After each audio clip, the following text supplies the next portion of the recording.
ఈ యొక్క ఇష్యూకి ప్రధానమైన కారణం ఏంటంటే నాయకుల యొక్క అహంకారపూరిత ధోరణి.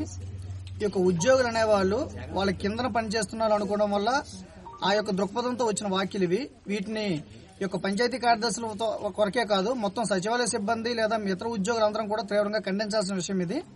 అదేవిధంగా ఇటువంటి అహంకారపూరిత ధోరణిలో వ్యాఖ్యలు చేయడం వల్ల లేదా మా యొక్క తల్లిదండ్రులను కించపరచడం వల్ల మీరు వనగూర్చుకునే ప్రయోజనాలు అయితే మాత్రం ఇటువంటివి ఏమి ఉండవు. ఎందుకంటే మా పనులను మాకు ఎలా చేయాలో మాకు తెలుసు. మేము ఏవి కూడా చెప్పకుండా గానీ లేదా ఎటువంటి ఇన్ఫర్మేషన్ లేకుండా మేము ఎప్పుడు ఏ పనులు కూడా చేయలేదు. ఇటువంటి వ్యాఖ్యలు బాధపెట్టే వ్యాఖ్యలు గానీ లేదా అన్పార్లమెంటరీ లాంగ్వేజ్ యూజ్ చేయడం వల్ల మేము మానసికంగా బాధపడి ఇలాంటి అనేక రకాల గొడవలకు కారణమయ్యే విధంగా ఉంది. కాబట్టి దయచేసి ఇంకెప్పుడు కూడా ఏ నాయకులు కూడా ఒక పంచాయతీ కార్యదర్శినే కాదు, సచివాలయ సిబ్బంది ఎవరిని కూడా ఇటువంటి మాట అనకుండా మా పనులు మమ్మల్ని సక్రమంగా చేసుకుంటారని మరి కోరుకుంటున్నాం. నమస్కారం అండి, నా పేరు బిందుశేఖర్. నేను చిన్నశల్లం పంచాయతీ కార్యదర్శిగా పనిచేస్తున్నానండి. తేదీ 16వ తేదీ కింద సోమవారం నాడు ఎన్ఆర్జీఎస్ సోషల్ ఆడిట్ గ్రామ సభ నిర్వహించమని ఆడిటర్ గారు నాకు తెలియజేశారు. నేను అదేవిధంగా ఆ రోజు దండోరా ద్వారా గ్రామంలో దండోరా వేయించి గ్రామ సభకి రమ్మని చెప్పాను. అదేవిధంగా ప్రోటోకాల్ ప్రకారం సర్పంచ్ గారికి అలాగే ఎంపీటీసీ గారికి కూడా తెలియజేయడం జరిగింది. అదేవిధంగా అపోజిషన్ మన టీడీపీ లీడర్ గారైన మధ్య శ్రీనివాసరావు గారికి నేను తెలియజేయడం కూడా జరిగింది. ఆ రోజు వస్తారని కూడా మేము చూసాం. అయితే ఆ రోజు ఆయన నాకు ఫోన్ చేసి నా ప్రమేయం లేకుండా నువ్వు ఎలా గ్రామ సభ నిర్వహిస్తావు, ఎలా గ్రామ ప్రజలను చెరుపని దగ్గర వాళ్ళని నువ్వు గ్రామ సభకి పిలుస్తావు అని నా మీద చాలా దృష్టిగా మాట్లాడి నానా విధ పదజాలంతో నన్ను దూషించారండి. నన్ను తిట్టడమే కాకుండా నా తల్లిదండ్రులను కూడా తిట్టడం జరిగిందండి. అది చాలా బాధాకరమైన విషయం.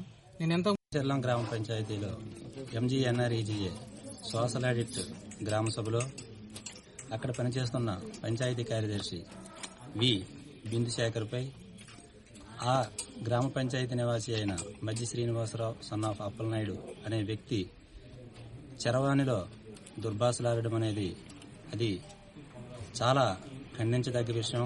ఎందుకంటే ఏ ఉద్యోగికి కూడా అక్కడ పనిచేస్తున్నామంటే మాకు అంతమంది సమానమే. పార్టీలకు అతీతంగా మేము పనిచేయడానికి మేము ముందుకు వస్తుంటాం. ఎవరైనా అక్కడ మంచి వాతావరణంలో మాతో పని చేయించుకోవాలి కానీ మమ్మల్ని భయభ్రాంతులకు గురి చేసి మాపై మరియు మా కుటుంబాలపై వ్యక్తిగత దూషణలతో దుర్భాషలాడుతూ ఈ రకంగా చేయడం అనేది చాలా అది హేయమైన చర్య. దీన్ని మా రేగడి ఆమదాలవలస మండల పంచాయతీ కార్యదర్శుల కార్యవర్గం తరఫున మేము దీన్ని చాలా తీవ్రంగా ఖండిస్తున్నాం. భవిష్యత్తులో చిన్నశల్లం సచివాలయంలో నిన్న జరిగినటువంటి ఈ యొక్క ఇష్యూకి ప్రధానమైన కారణం ఏంటంటే నాయకుల యొక్క అహంకారపూరిత ధోరణి. ఈ యొక్క ఉద్యోగులు అనేవాళ్ళు వాళ్ళ కిందన పనిచేస్తున్నారు అనుకోవడం వల్ల ఆ యొక్క దృక్పథంతో వచ్చిన వ్యాఖ్యలు ఇవి. వీటిని ఈ యొక్క పంచాయతీ కార్యదర్శులతో కొరకే కాదు, మొత్తం సచివాలయ సిబ్బంది లేదా ఇతర ఉద్యోగులందరం కూడా తీవ్రంగా ఖండించాల్సిన విషయం ఇది. అదేవిధంగా ఇటువంటి అహంకారపూరిత ధోరణిలో వ్యాఖ్యలు చేయడం వల్ల లేదా మా యొక్క తల్లిదండ్రులను కించపరచడం వల్ల మీరు వనగూర్చుకునే ప్రయోజనాలు అయితే మాత్రం ఇటువంటివి ఏమి ఉండవు. ఎందుకంటే మా పనులను మాకు ఎలా చేయాలో మాకు తెలుసు. మేము ఏవి కూడా చెప్పకుండా గానీ లేదా ఎటువంటి ఇన్ఫర్మేషన్ లేకుండా మేము ఎప్పుడు ఏ పనులు కూడా చేయలేదు. ఇటువంటి వ్యాఖ్యలు బాధపెట్టే వ్యాఖ్యలు గానీ లేదా అన్పార్లమెంటరీ లాంగ్వేజ్ యూజ్ చేయడం వల్ల మేము మానసికంగా బాధపడి ఇలాంటి అనేక రకాల గొడవలకు కారణమయ్యే విధంగా ఉంది. కాబట్టి దయచేసి ఇంకెప్పుడు కూడా ఏ నాయకులు కూడా ఒక పంచాయతీ కార్యదర్శినే కాదు, సచివాలయ సిబ్బంది ఎవరిని కూడా ఇటువంటి మాట అనకుండా మా పనులు మమ్మల్ని సక్రమంగా చేసుకుంటారని మరి కోరుకుంటున్నాం. నమస్కారం.